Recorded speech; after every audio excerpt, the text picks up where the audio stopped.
Okay, Assalamualaikum warahmatullahi wabarakatuh. Hari ni hari Sabtu.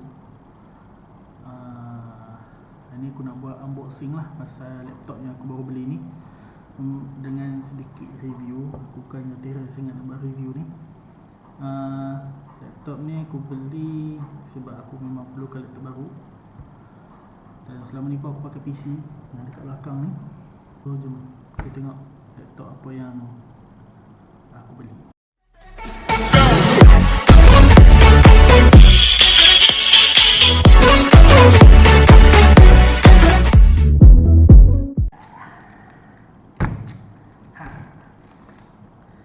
Huawei Matebook D.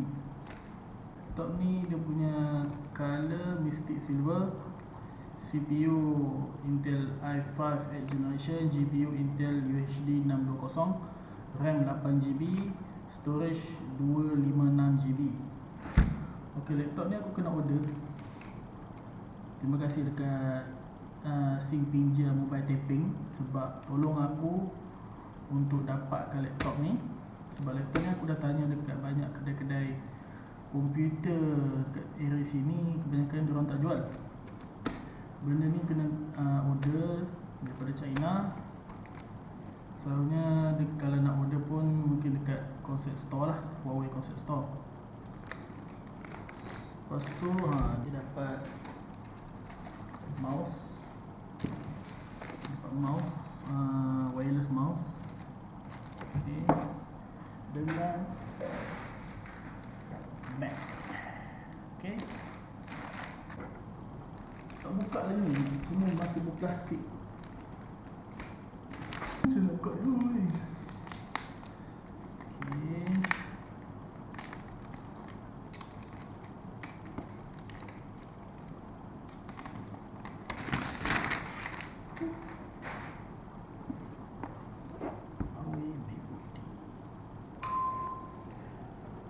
okay, laptop ni daripada Huawei ni dia ada banyak, dia ada 3 type. Okay, ini type yang paling low lah. Ada satu tu MacBook X Pro. MacBook ini MacBook D yang paling low sekali lah dia punya harga dengan spek. Tapi bagi aku spek ni pun dah cukup cantik untuk buat editing guna Photoshop ataupun Vegas Pro 15 ataupun Lightroom. Itu pun sudah cukup. Jom kita buka laptop ni. Kita tengok apa yang ada kat dalam. Bismillahirrahmanirrahim.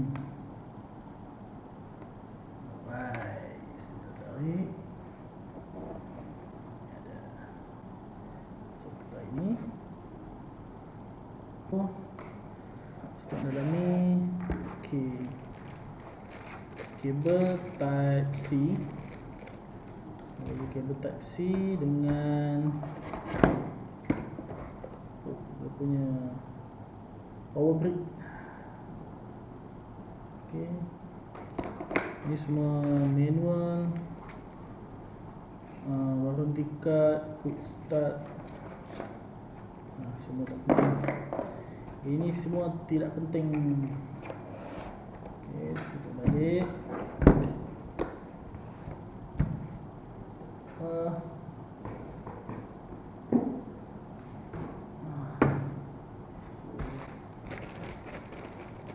Di dalam ni. Okay, semua baru. Tengok laptop ni ada apa.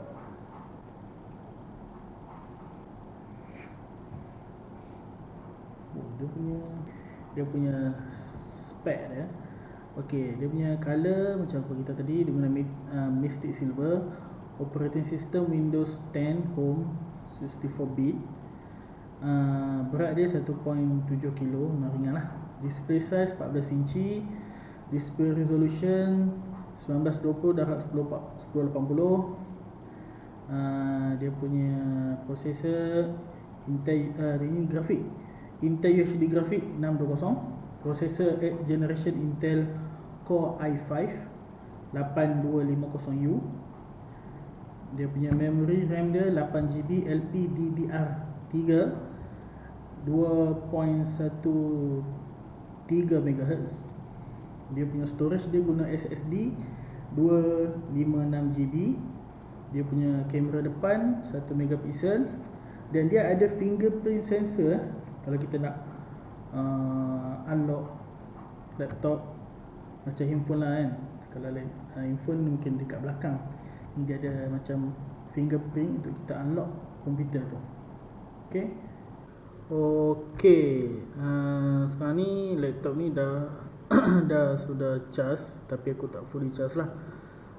Aku nak cepat, so kita tengok dia punya startup dia dengan interface dia macam mana. Okey, tekan button. Dia ada backlight keyboard backlight. Tapi aku rasa tak adalah berapa terang sangat. Boleh lah. Ni semua aku dah setting.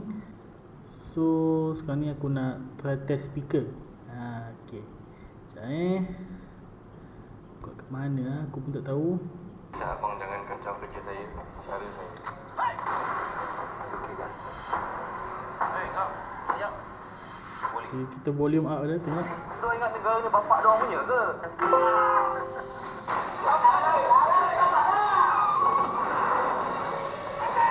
Okey, setakat ni saja video untuk kali ni. Video unboxing Huawei Matebook D. Sehingga kita berjumpa pada video yang akan datang. Terima kasih.